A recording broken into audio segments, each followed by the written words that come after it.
I actually live in a suburb of Auckland called Silicon Valley. Uh, I've been doing product management since the late 80s, in case anybody thought it was new, but maybe it's new here.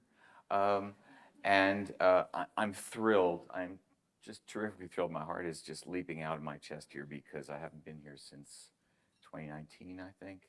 And I have so many friends here and so many people I want to catch up with.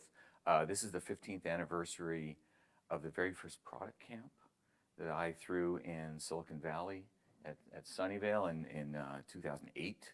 So again, it's great to see little seeds planting and growing and turning into something really big. Other little prep for this, I think, is these days, most of the work I do is coaching heads of product on how to deal with the not product, not engineering side of the executive team.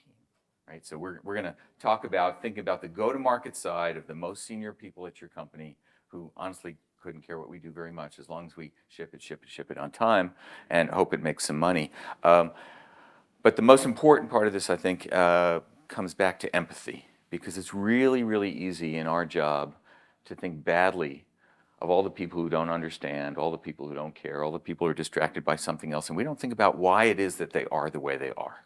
And so this is a little bit of psychological analysis that might help us figure out how to work better with the people who completely don't think the way we think, and we're going to call it the chocolate cake problem. Good to go? All right, so here's a better picture of a chocolate cake. I tried to put it on the yellow background, and it just didn't work. So here we are. Okay, let's keep going. So we have to start with jokes. You know there are two kinds of people in the world. Anybody know this one? Two kinds of people in the world, right? Those who divide the world into two kinds of people and those who don't, right? We're going to make some very unkind and simplistic and over-the-top assumptions about everybody at your company, and it's going to be inappropriate, and you're going to say you went a little too far. Let's do it anyway because that'll help teach. Okay, we got two more of these. Anybody in it? Any engineers in the audience? Okay, watch carefully. All right, so there are 10. There's 10 kinds of people in the world. Anybody know the answer? Right? Those who understand binary and those who don't. Okay, good. All right, one more. There's two kinds of people in the B2B enterprise world, which is where I come from and have spent the last 40 years. Right? Do we know what? You don't, because this is what the talk is about. Okay, so there's two kinds of people. There's the folks at your company who think about the world one account at a time. One ticket at a time, one deal at a time, one event at a time, one contract at a time, right? And there's the people who think about the aggregate or cumulative or color under the curve problem. And I'm going to claim that, in fact, almost everybody's in one camp or the other. I'm hoping most of you are in the second camp because we're product folks, right? And it's our job to make sure that our products grow up to be big and strong over the next 10 to 20 releases. And so we're thinking about the long term, right? But many of the folks at your organizations are actually paid and rewarded to completely ignore everything we think is important, okay? And cleverly, and you guys may not know this, people at your company do the thing we pay them to do, not the thing we want them to do, all right? So let's dig in. All right, where are we? Oh, I got to go this way? There we go, okay. So apples and oranges. I'm going to claim there's two fundamentally different ways that the folks in your company think about the world, right? And the first one is individual, one at a time, right? And those include everybody in a sales role, right? The deal you're on is the deal you're on, close it or don't close it, right? Anybody in an implementation job, I'm trying to get this one customer up and running. What do we do when we finish this one customer? Anybody know? We take everybody off of it on the vague hope that it's never ever going to break and nobody has to look at it again. And we're going to move those folks onto another one opportunity, right? One at a time, fastest deal. How do we keep the velocity going, right? We got a number to hit this quarter. First prize is a Cadillac. Second prize is a set of steak knives. Anybody know what the third prize is? You're fired. That's right. Every enterprise salesperson in the world knows the answer to that question. Okay, what else do we have, right? Current quarter. On the cumulative side, where I usually try to live, right, it's what's going to happen to everybody who's already on board, right, and the ones who are coming. So total adoption. not on one account, but everybody, right? Long-term revenue, because usually we're mortgaging the future and we really hate it, right? Repeatability, how do we increase the speed of sales, not the individual deals? How do we shorten the time to value? How do we get more tickets closed in the aggregate, right? Which bug should we fix first? How about the one that gets reported by the most people and costs us the most time across the whole support organization, right? Good. This year, next year, whatever. It's really, really easy, whichever side you're on, to see bad intent in the people across the aisle, right? Anybody said anything bad about a salesperson in the last week or two? I know I have, right? Actually, before I go there, anybody here who's in sales, so that I know who I'm insulting? Okay, good, thanks, right? So it's really easy for us on the product and the engineering and the design side, which I think of as the maker side, to think those other folks across the aisle are dumb and not very attentive. It's true they don't listen to anything we say, but we'll get to the reasons for that in a sec, right?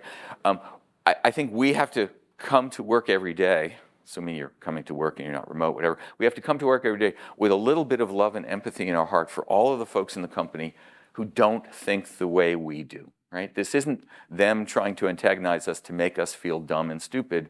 They're doing the thing they're supposed to do. Okay, so finally we get to the chocolate cake, and here's the thought experiment. Anybody have any teenagers at home? A few of us, right? So imagine the following scenario, right? Early in the morning, you put out on your kitchen counter an entire chocolate cake, okay? What do we know is true at the end of the day? It's gone. How did it disappear? Right? A little bit at a time, right? Every time your teenager came through, grabbed the fork, didn't even take a whole slice, just like evened off the little edge, right? But somehow at the end of the day, it's all gone, right? Let me back up a step. Actually, this is worth doing.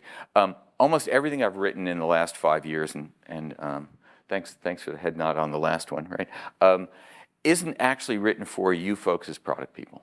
It's written so that you as a product person can forward it on without comment to the people in your organization who need to read it and are tired of listening to you say exactly the same thing, right? So when I built this talk, I wasn't thinking about product people, I was thinking about CEOs. Because honestly, almost every CEO on the planet knows what a chocolate cake is, right? And if we're gonna deal with the go-to-market side of the house and the CEOs, we have to have much shorter sentences with much fewer words, because as we'll see, they're not gonna retain much of it. So a good analogy goes a long way. Anyway, the point of this is the way a chocolate cake gets eaten is one little morsel at a time, right? Why are we bothering with this? Okay. For the CEOs in the audience, I would ask, how long has it been since you got off the phone with a customer who wanted something really, really easy? It was probably only 10 lines of code, and there's room in this week's sprint for it, and how hard could it be? And you went down to engineering and said, I need this one little thing, right? Okay? There's a morsel off your chocolate cake. And why is it that at the end of the quarter, we spent all of our expensive engineering and design and product time, and we don't seem to have gotten most of the things that was in the plan, and we don't really know what was spent on? It's because we ate the R&D team's work and time one little tiny crumb at a time. And notice this isn't an intellectual challenge. This is a behavioral challenge, right? Let's keep going. So, one side, right, shaking hands, it must be sales, right? The folks who think about the world sequentially, right? I do it, I'm done, I fold, we go on, right? Who is it, right? Enterprise sales, of course, right? One deal, and then the next deal, and the next deal. By the way, when do enterprise salespeople get paid? At the end of the quarter when they close the deal, okay? Where are they when it all goes pear-shaped? They're probably at another company, right? Good, okay. So, and the general assumption, at least in the enterprise sales space, is that we fit products to customers, not we fit customers to products, right? This wonderfully abstract concept called the ideal customer profile, or whatever it's called. It's a vague guideline, and anything with money passes, right? If you hold a mirror and they got a budget, right? Right. So the assumption is every enterprise customer will only need a few special things, no more than 50, right? Anybody had, right? Okay, let's keep going. If you're on this side of the house, you actually believe that when customers tell you something, they're correct and they know what they want. I have no evidence for this, but right. If you're in a sales role, by the way, your job is to extract a yes out of the people who are going to sign the piece of paper. Your job is not to interrogate them at great depth, whether they really understand some Salesforce API and know whether the data can transit as fast as they want. Right? No, that's not it, right? When a customer says, if you could just add teleportation to your product by Friday, I would write you a check for $1 million. You believe them, okay? Let's keep going, right? If you're on the implementation side, right? So you're one of the folks who takes a half-finished, half-baked set of enterprise software, and I don't know if that's SAP or Salesforce or choose your thing, right? And you finish it, right? You deliver something that actually works to the folks who it's going to work for, right? So one at a time, customer implementations after the sale, right? No standard product is enough, right? We have to build something special, particularly if it justifies our existence, right? You want to find the very fastest path to get it done, not the best one, not the long-term supportable one, not the one that fits our architecture. How do we get done? Because by the way, there's 19 more customers waiting for us as soon as we're done, right? Yes, and when we're done, because it's a project, we move on, and we hope against all evidence that no one will ever have to go back and fix it, because either I'm leaving the company or I'm doing something else, but there's actually nobody left who knows what we did. There's where the bodies are buried, right? Really important. This is the way you think if you're in an enterprise sales or implementation role. And you're paid for it, right? This is how we reward these folks. If you don't like this story, they demote you, they cut your salary in half, and they move you into product management, right? Okay, so anybody know who this is? Okay, close. It may not be Sheldon. Bruce knows, but Bruce is going to hold back. Go ahead. You got a comment you want to shout out? Okay, good. Thank you, Bruce. Right. This is every product manager who has spent an hour lecturing their sales team about the difference between Scrum and Kanban, or tried to define product-led growth for a bunch of folks who just want to hit quota, right? We spend a lot of time trying to explain to people things that, frankly, they couldn't care at all about. And it's a complete waste of everybody's energy, right? Good. So I have a few phrases that we use all the time that our friends across the aisle on the go-to-market side can't hear, right? There's a dog whistle thing in here about how, it's out of their range, whatever. Okay, so let's see some arguments that we always bring to the table that the go-to-market side will always ignore or not understand. See if any of these look familiar, okay? Anybody ever said this? Okay, good. What's a salesperson's reaction to this? Yeah. Can't you just, right? It usually includes the word just or only, as in I bet it's only 15 minutes of somebody's work, right? It doesn't answer the question of how do I get paid? Because, right, I either get paid to close this deal or I have an opportunity to work for another company, right? Generically, it's not important. Well, maybe it is and maybe it's not, but the person bringing it to you just went to an awful lot of trouble to fill out some form that you guys have that says feature request. By the way, what's the general assumption of somebody who fills out a form called feature request? We're going to do the thing, right? If you were really just going to not read it or tell me that we're never going to do it, I wouldn't have bothered to fill out the form, right? Anybody ever said this? Okay. This is true, by the way. The reason we say these things is they're true. But just imagine you're an enterprise salesperson and you've got ANZ Bank ready to sign the thing and some product manager is telling you it really wasn't intended to do that. Thank you for your input, I think is the, right? I grew up in New Jersey. We would have added a whole different set of words in there. Okay, probably won't work. Customer will be unhappy later. The key word is later, all right? I'm sorry, I didn't hear that. Let's keep going, right? Here's a phrase that actually has no meaning, okay?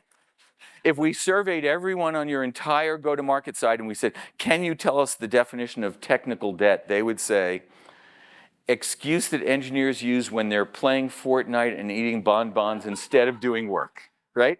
Oh, I don't know, right? Is there another one, right? Oh, this is, by the way, very true. And sometimes you can make an impact on this, but we as a company have an obligation to support every single line of code we've ever written for every customer who ever has it until the very last moment when the last one cancels that subscription or doesn't use it anymore. So if you've got this long tail of all kinds of things, right? We have to support it forever, even if the salesperson convinced the CEO to do it for just one customer, right? These are hard to hear because they're generic, and they're in the language of cumulative stuff, and they don't hit the issue that I need to get paid, right? So no surprise that when we say these things to the folks in the executive suite and on the sales side, they don't really land. Okay, let's keep going.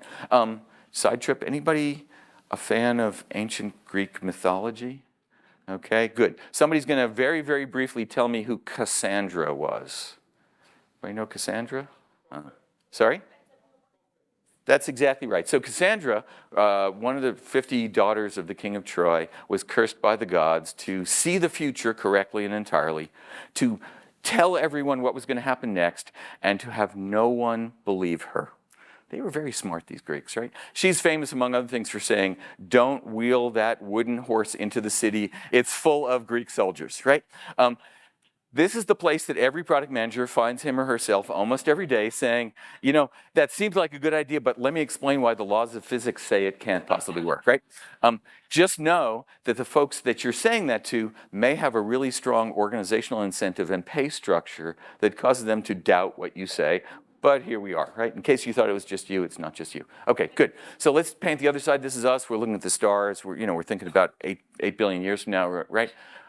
Product, right? We focus on the customer segments, not the individual customers. Velocity, can we sell 50 more quickly instead of can we labor on this one for 100 years, right? Did you guys know this? Anytime we put something new in the roadmap, which is already full, we have to take something out. This is a very unpopular point of view, right? And, you know, all for the last 15 years, anybody who hasn't bought Teresa Torres' book, go do it, right? Customers usually misunderstand the things they're asking. They misspecify them. They give us solutions instead of problems. They don't know how our systems work. And then there's a communications loop where the actual people who use the stuff at your customer site send it up the chain in their organization to some EVP person who signs budgets who just got a Post-it note that said, need more reports. And then that gets called over to your sales team, and that comes back to us in a JIRA ticket that says, need more reports. Thank you very much. Okay, good. On the engineering and design side, slightly different, right? We know, and our engineers and designers know, that every new item creates new code, right? And every time we grow the feature set, it's a little harder to use. So there's this slippery slope of how important is that next feature because it's going to cost us, right? Let's keep going, right? And no product's ever done. Nothing is fully self-supported. If we have it, we've got to keep feeding it. Right? So the beast gets bigger and hungrier every day. All right. And yeah, we actually do architect things for specific uses. And when, I don't know if you guys know this, but healthcare-related software doesn't work very well in banks, and vice versa. Okay? Actually, none of them work, but regardless. Okay, good. Okay, so let's paint the other side. Let's look at a few of the things that the go-to-market teams say to us that we don't hear, we don't care about, or we ignore, right? So, I don't know, Don Draper, whatever I was thinking here, right? Okay, so things that we ignore from our maker side, from the other side, right? Anybody heard this phrase? Okay. Why do we doubt this? Sure, actually, because it came out of the mouth of a salesperson. How do we know they're lying? Their lips are moving, right? At least at every enterprise company, every deal is above average, right? Okay, so right? We've been here, right? The customer told me it wasn't that hard, right? By the way, anybody know the correct answer when somebody says this to you? Come on, you turn the keyboard around and you say, if you know what it is, just type it in, right? Okay, good. If you're an enterprise salesperson and you have 2 accounts on your list, you actually are not gathering data about the market, okay? But there's a real import because product folks always say, well, but how many other customers are going to want this? And by the way, I get paid as a salesperson to say, everyone wants it.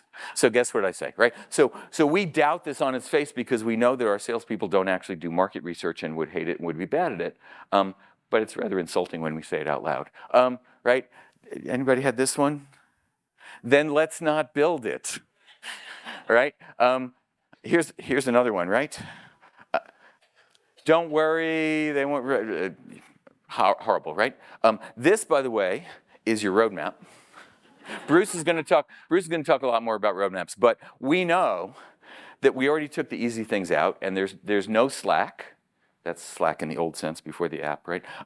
And if we're going to take one more thing out and put one more thing in, it's all going to fall to the ground, right? That's not a point of view that anyone on the go-to-market side understands or appreciates, because remember, all of your engineers are sitting around eating bonbons playing Fortnite, right? Okay, good. So there's a third one, which is important, for me anyway, in Silicon Valley, which is, what do the investors think? Because this is where the hammer is. This is where we finally got the attention of the CEO, right? And it turns out, if you're an investor, and you can invest in a SaaS company that doesn't do any services and doesn't have to fiddle with it and can sell the exact same bits 100,000 more times, that's how you make money. That's an opportunity. That's a license to print money, right? So in the investor world, it turns out, if you can just count your license revenue, they value the company at 6 to 15 times the ARR, the real license revenue, right? Which is huge margins, and we touch it as few times as possible, maybe zero.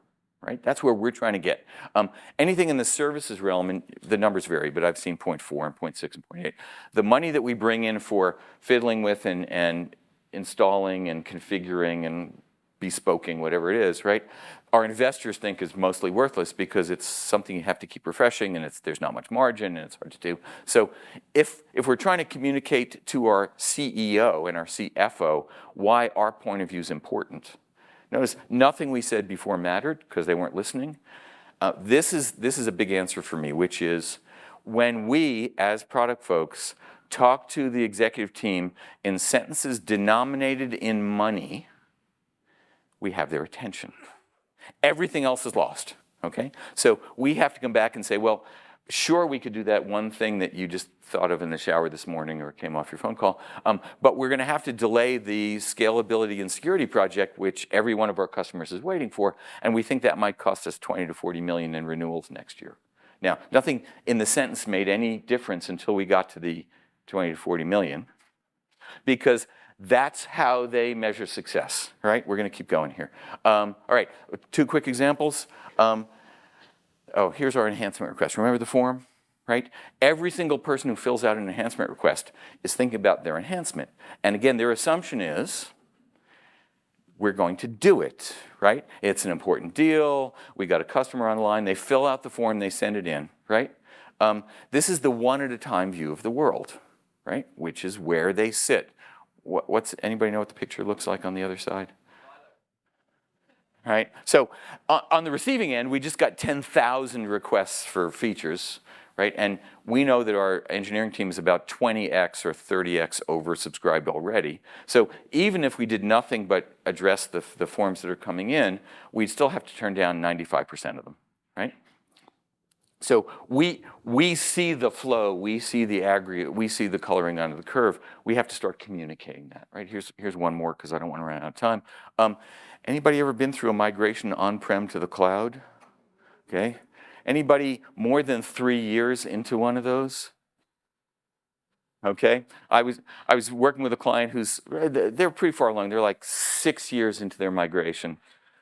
By the way, it's a 2-year migration that has so far taken 6 years, and we don't know when it's done, right? And the question is, how did this happen? And we're always talking about the engineering, right? There's a bits, and there's the cloud things, and there's the APIs. It's not what's going on, right? The test I apply, the question I ask my CEO clients, right, where I ask the head of product to ask the CEO, is imagine the following scenario, right? You got a bunch of enterprise software, you got 15 old versions, so you're currently on-prem on version 26. You've got customers all the way back to version 7.2/B, right? Which can't be supported anymore, right? So there's this long tail of stuff. So here's the question. We, as a company, announced to all of our customers that the old on-prem versions 7, 8, 9, and 10 are going to be formally ended of support, right? End of life, whatever it is, put a stake in it, on December 31st of 2024. Right? By the way, we did that 3 years ahead, and we've sent them an email and a registered letter and a telex and I forget whatever else every single week for 3 years, right?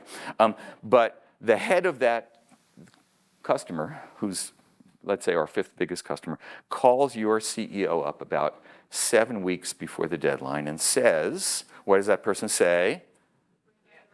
I need just a little more time. Can I have another 6 months, 18 months, whatever it is, right? So it's a behavior test. What does your CEO say when your 5th largest customer says, I'm just not ready, I need another 6 months, right?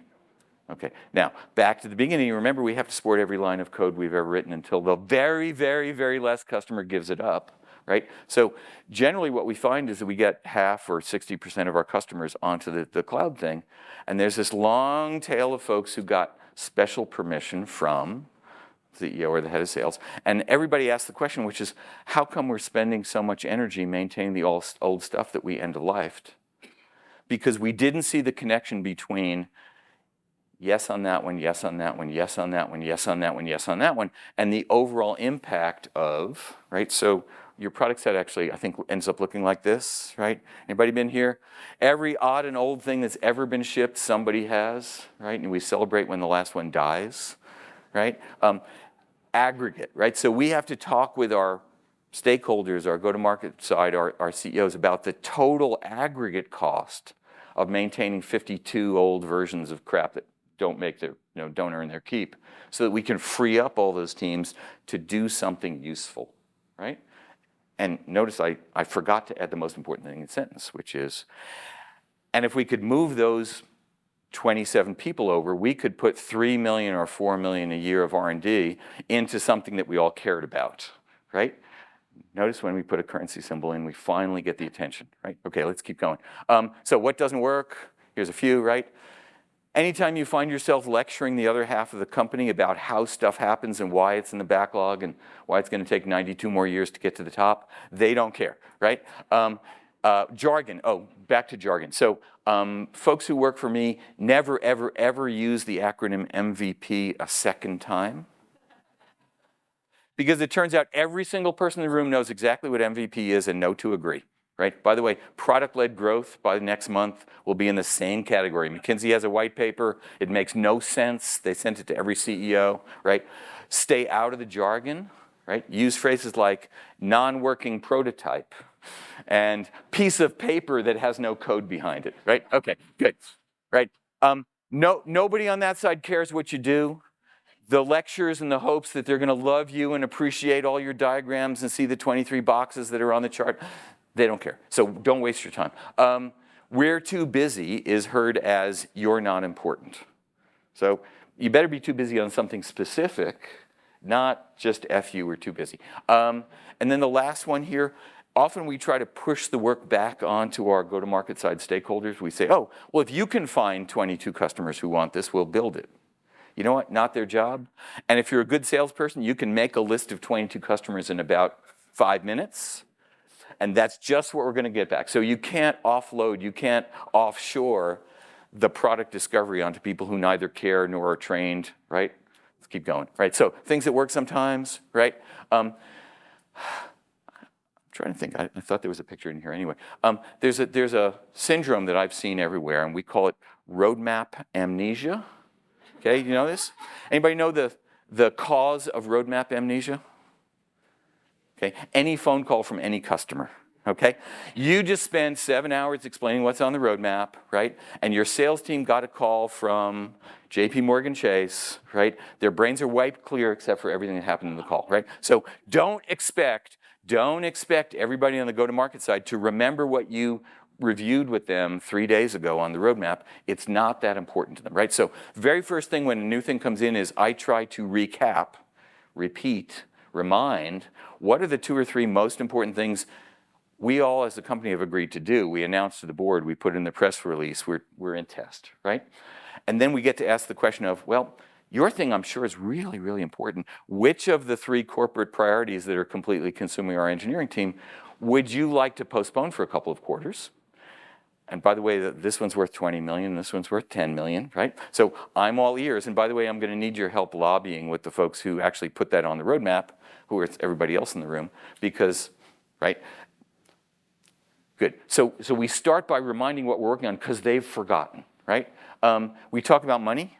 Notice it's in green. That's just because whatever, American thought, right? And here's a hint. If something's worth in the millions, it's more important than something in the thousands, okay?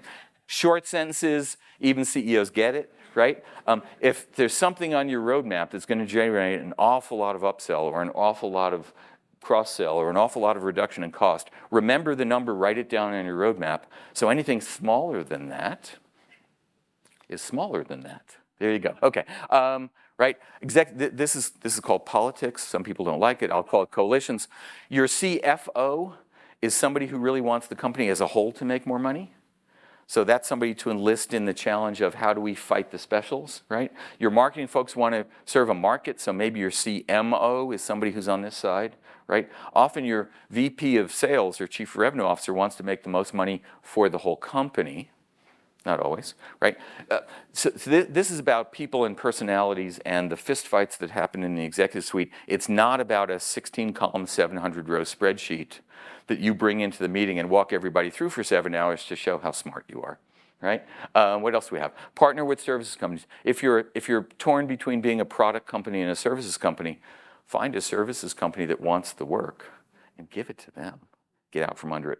Do we have anything else? Right. And then we want to emotionally separate the people in the company who are trying to do the job that we're paying them to do from the things they do every hour of the day that frustrate us and make us cry, right? Because, right, there's something about hate the sinner, love the sinner, hate the sin, I forget what it is, right? Anyway, we as product folks have to stop getting angry and frustrated at the people who are doing the jobs that our company is paying them to do, and work on the systematic issues of how we, as an organization, get ahead of the wrong incentives. Sales compensation plans are the very first thing to come to mind. Salespeople sell what we pay them to sell. If they're selling the wrong things, let's change the way we pay them, right? I think we're almost there. All right, executive scorekeeping, a little war story here for those who haven't heard it. 2003, 4, 5, I was at a startup, I don't know, 50 people, right? I had product, marketing, I don't know, some other stuff. I had a very, very good, close working relationship with the head of sales, the VP of sales, and his name was Stuart, so I'm going to call him Stuart. And here's the deal. I gave Stuart a token. Since we were in the US, it turned out to be a shell casing. I don't know if that's legal here, right?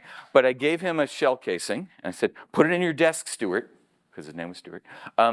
And this is good for 1 engineer week for anything you want this quarter, right? But when you're ready to redeem it, you have to actually give me the token, which I'm going to go put in my desk, right? So that had a bunch of huge wins. I'll just tell you what they are. The first one was, in the second week of the quarter, he'd take the token out, and he'd tell me what was important, and we'd do the thing. Third week, he'd reach into his desk, and no token. Fourth week, he'd reach in his desk, and no token. So we reinforced shortage because he couldn't forget that, right?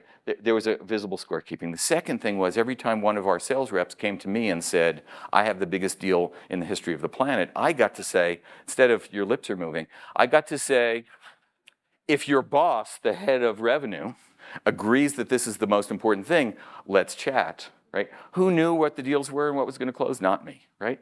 And it reduced the stress. It moved some of the decision-making and trade-off problems from me and only my shoulders to my partner, right? We can now some of the things together. So C-level fights, right? There's our commitment amnesia, right? Whatever it is. Okay, good. Takeaways, because I'm running 3 minutes late here. Let's get the takeaway container for anybody who doesn't know what that's called, right? The chocolate cake problem of little thing, little thing, little thing, little thing is universal, particularly in B2B enterprise companies where each deal is big enough that we really can't afford to walk away. So don't think it's just you, and don't think it's a personality or personal slight, right? Behaviors and emotions, right? This is not about spreadsheets. This is about people, okay? Assume good intent, try to listen. You're not going to give them what they want anyway, but try to listen and be nice about it, right? Long-term doesn't bite you until it does. It's our job as Cassandra to keep trying to sell the right thing, to fight the good fight, to remind people about where we're going. Don't always expect to be loved for it. You know, if you want a really easier job, then don't be a product manager. Okay, good. And then the last thing is it would be really handy if your sales team had their comp plan aligned with the things you actually wanted them to sell, because that would often encourage them to sell the things you want them to sell. Did we know this? Okay, shouting and pouting don't help. All right, so if that's too much for you, lots of other things one might do. But we need to remember the humanity and the goodness of the folks across the aisle, but still not give them everything they want, because 9,000% of engineering just isn't available. Right? We good? All right, so this is me. That's how to find me. I don't know why I put that up there, but I did. And we are done.